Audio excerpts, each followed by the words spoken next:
13th of December 1973, French journalist Claude Vorilhon was driving through the volcanic area of Clermont-Ferrand, central France, when he had a sudden urge to take a walk at the Puy de la Sola. Suddenly, he noticed a bright, flashing light in the sky, heading in his direction. And as it got closer, he saw that it was made of a grey metallic substance, the shape of a flattened bell. His curiosity turned to anticipation as the machine approached him, until when, about 30 meters away, it stopped and hovered, still, just above the ground.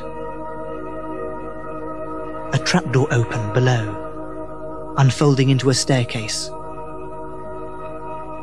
What at first Claude thought was a child stepped down and walked straight towards him. At a loss what to do, Claude acted as a true journalist and asked, "Where do you come from?"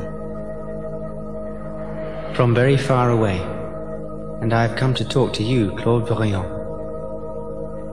They talked. Claude was invited into the craft, and over the next 6 consecutive days, the extraterrestrial dictated a series of messages which are both clear and revolutionary. This is what the extraterrestrial said. "We created humanity. You mistook us for gods. We were the ones who started all the religions on Earth.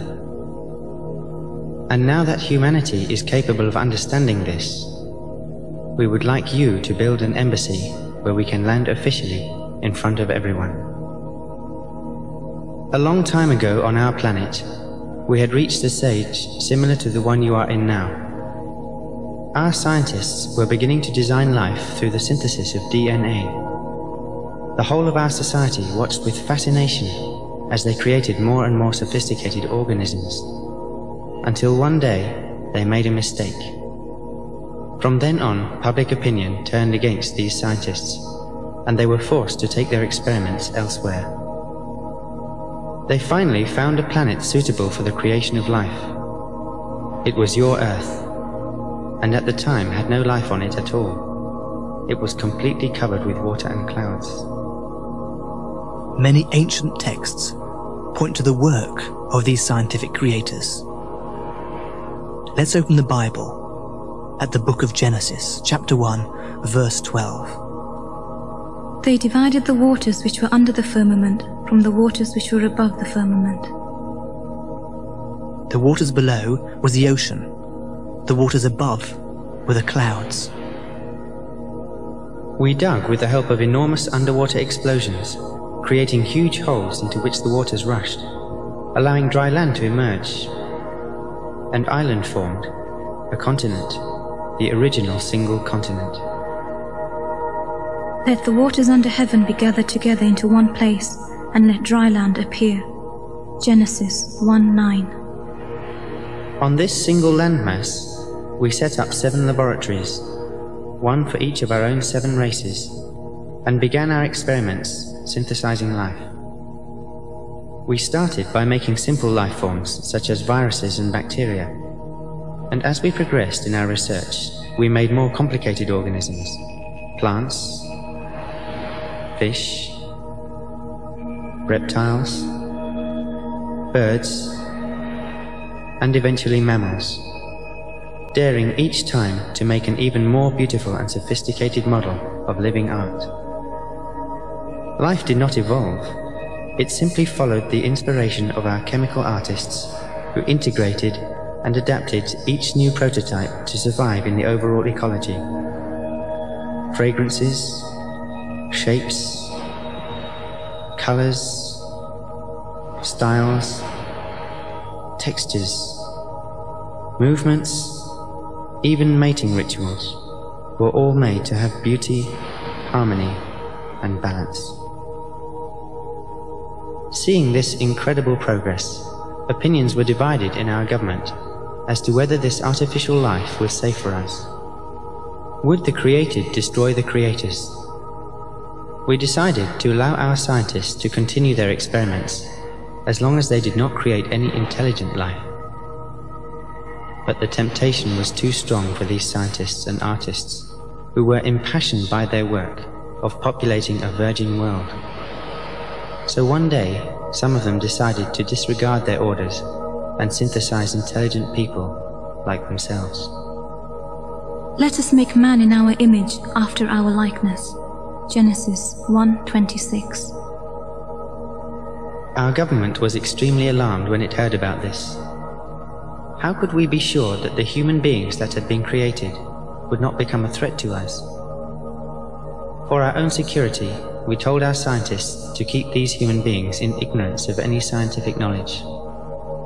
They were even told to make these people whom they had created believe that we were almighty gods, so as to be sure they would respect us. Of every tree in the garden you may freely eat, but of the tree of knowledge of good and evil you shall not eat of it, for on that day you shall surely die. Genesis 2:17. At the time, the human beings called these extraterrestrials Elohim, which in ancient Hebrew meant those who come from the sky.